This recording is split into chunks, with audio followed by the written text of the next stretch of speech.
Friends, welcome back to my channel. आज की video में हम बात करने वाले हैं ट्रेक्सन टेक्नोलॉजीज़ के आईपीओ के बारे में। आईपीओ कल से ओपन होने जा रहा है 10 अक्टूबर से, तो आज हम इसका रिव्यू करने वाले हैं। इस वीडियो में डिटेल में बात करने वाले हैं कंपनी की।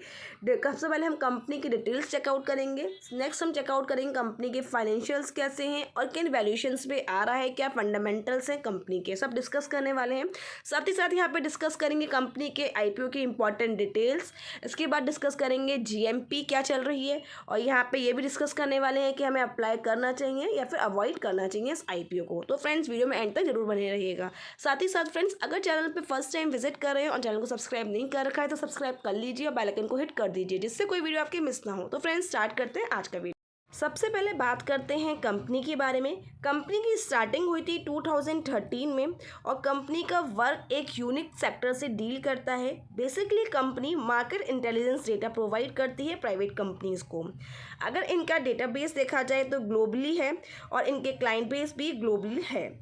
साथ ही साथ बात की जाए तो कंपनी अपने सेगमेंट में नंबर 5 पे टॉप 5 कंपनीज में आती है पूरे वर्ल्ड में।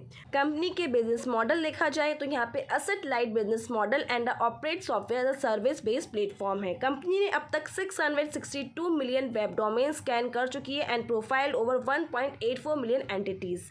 साथ ही साथ बात की जाए तो कंपनी के आज के दिन 3271 यूजर्स हैं अक्रॉस 1139 कस्टमर अकाउंट्स, और कंपनी के जो कस्टमर्स हैं ओवर 58 कंट्रीज से रिप्रेजेंट करते हैं एज ऑन जून 30, 2022। और इनके कस्टमर्स इंक्लूड करते हैं several Fortune 500 companies and their affiliates.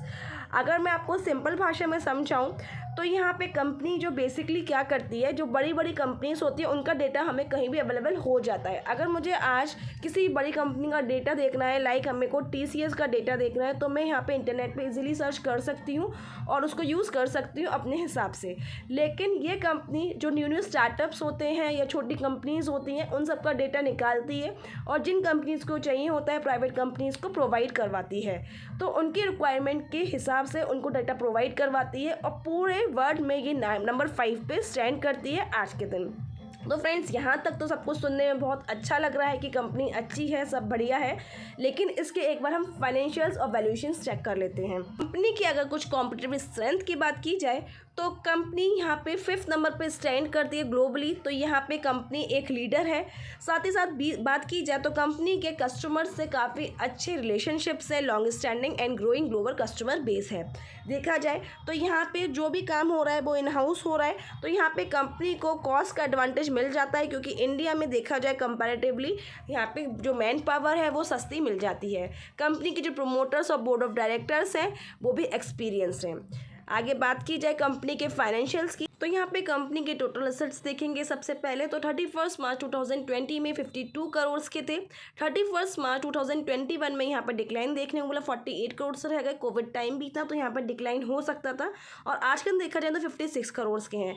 तो यहाँ पे एसेट्स में बहुत ज़्यादा ग्रोथ देखने को नहीं मिल रही है, लेकिन यहाँ पे फिर भी ग्रोथ देखने को मिल रही है कंपनी के एसेट्स के अंदर।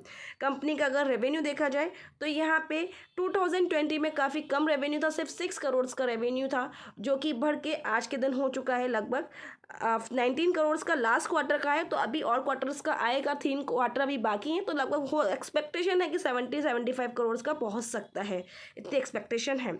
अगर प्रॉफिट आफ्टर टैक्स देखा जाए कंपनी का तो यहाँ पे लास्ट 2020 में था 54 करोड़ नेगेटिव, मतलब बहुत ज़्यादा नेगेटिव फिगर था। यहाँ पे धीरे धीरे कंपनी ने यहाँ पे पेसअप किया ग्रोथ की। कंपनी नेगेटिव का मतलब जो लॉस था कंपनी काफ़ी रिकवर होता हुआ दिखाई दिया, और आज के दिन कंपनी प्रॉफिट में आ चुकी है लास्ट क्वार्टर में। हालांकि ये करंट क्वार्टर में ही प्रॉफिट में आई है, इससे पहले कंपनी लास्ट ईयर तक भी लॉस में ही थी, और जो प्रॉफिट है बहुत कम अमाउंट है, 1 करोड़ से भी कम है, लेकिन कंपनी ने काफ़ी ग्रोथ दिखाई है। यहाँ पे 54 करोड़ नेगेटिव से यहाँ पे कंपनी प्रॉफिट में आ चुकी है। कंपनी का नेटवर्थ देखी जाए तो यहाँ पे कंपनी की नेटवर्थ नेगेटिव थी 135 करोड़ के साथ साथ, तो कंपनी ने यहाँ पे भी काफ़ी ग्रोथ दिखाने की पूरी कोशिश की है, और यहाँ पे 22 करोड़ की आज की नेटवर्थ है कंपनी की। रिजर्व्स एंड सरप्लस देखे जाए कंपनी के तो यहाँ पे 135 करोड़ नेगेटिव यहाँ पे लॉस था कंपनी को, मतलब नेगेटिव रिजर्व्स एंड सरप्लस थे, लेकिन कंपनी ने यहाँ पे भी धीरे धीरे ग्रोथ दिखाई है। 12.95 करोड़ के लास्ट क्वार्टर के यहाँ पे रिजर्व सरप्लस दिखाई दे रहे हैं। तो अगर फाइनेंशियल्स को कंक्लूड किया जाए कंपनी के, तो फाइनेंशियल्स इतने अच्छे नहीं हैं कंपनी, लेकिन इम्प्रूवमेंट काफ़ी किया है। देखा जाए तो पहले के लॉसेस काफ़ी ज़्यादा हाई थे, कंपनी ने काफ़ी ज़्यादा इम्प्रूवमेंट किया है, काफ़ी ज़्यादा ग्रोथ दिखाई है अपने फाइनेंशियल्स में। लेकिन यहाँ पे फाइनेंशियल्स बहुत अच्छे नहीं कहे जाएंगे। अगर आपको IPO में अप्लाई करना है लिस्टिंग गेन के हिसाब से, तो यहाँ पे इतने अप टू द मार्क यहाँ पे फाइनेंशियल्स दिखाई नहीं दे रहे हैं। अब बात करेंगे कंपनी के इंपॉर्टेंट डेट्स के बारे में। देखा जाए तो ओपनिंग डेट है October 10, कल से IPO ओपन हो जाएगा। क्लोजिंग डेट है October 12। कंपनी का अलॉटमेंट आउट होगा October 17 को। रिफंड्स इनिशिएट होना स्टार्ट हो जाएंगे October 18 से, और जिसको भी IPO मिला है October 19 को उनके डीमेट में अकाउंट में आ जाएंगे शेयर्स, और लिस्टिंग होगी इसकी October 20 को। अगर रिटेल कैटेगरी में अप्लाई करना है तो मिनिमम आपको 1 लॉट परचेज करना पड़ेगा, मीन्स 185 शेयर्स होते हैं, जिसका अमाउंट बैठेगा 14,800। अगर आपको मैक्सिमम अप्लाई करना है रिटेलर कैटेगरी में, तो 13 लॉट्स के लिए अप्लाई करना होगा, जिस शेयर्स होते हैं 2,405, और यहाँ पे अमाउंट बैठेगा 1,92,400 रुपीज़। अब बात करते हैं कंपनी के वैल्यूशंस की।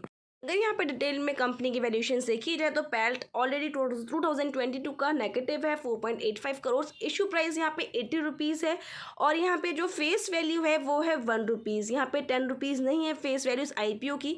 तो उस हिसाब से अगर EPS को अगर कैलकुलेट किया जाए तो सिर्फ 0.48 आता है, वो भी नेगेटिव आता है। P रेशो यहाँ पे 167 है। तो फ्रेंड्स यहाँ पे जो वैल्यूशंस है बहुत ज़्यादा हाई हैं।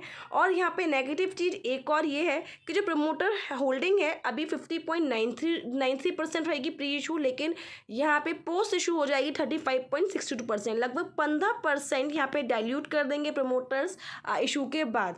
तो यहाँ पे प्रमोटर्स मार्केट से पैसा निकाल लेंगे अपना, तो ये भी एक नेगेटिव है, क्योंकि कंपनी में प्रमोटर होल्डिंग एटलीस्ट 50% तो होनी ही चाहिए, हमेशा रहनी ही चाहिए, लेकिन यहाँ पे नहीं रहेगी। कंपनी के ऑलरेडी फाइनेंशियल्स इतने ज़्यादा स्ट्रॉन्ग नहीं है, कंपनी ने अपनी ग्रोथ दिखाई है, यहाँ पे परफॉर्म किया है, लेकिन अभी देखा जाए इतने अच्छे IPOs यहाँ पे लाइनअप और होने वाले हैं आगे। तो मेरे हिसाब से इस IPO में अगर यहाँ पे हम अवॉइड करके चल सकते हैं। साथ ही साथ देखा जाए इसकी GMP भी, तो GMP भी यहाँ पे कुछ नहीं चल रही है आज की डेट में, यहाँ पे 0 GMP चल रही है। तो यहाँ पे कुछ भी नहीं मिलने वाला है रिटेलर्स को, कंपनी टेबल पे ऐसा कुछ नहीं छोड़ा है कि यहाँ पे कुछ मिले। तो मेरे हिसाब से इस IPO कम्प्लीटली आप अवॉइड कर सकते हैं। मैं तो इसमें अप्लाई नहीं करने वाली हूँ, आप लोग अप्लाई कर रहे हैं तो कमेंट सेक्शन में जरूर बताइएगा। तो फ्रेंड्स वीडियो में आज के लिए इतना ही, मिलते हैं नेक्स्ट वीडियो में। सी यू वेरी सून।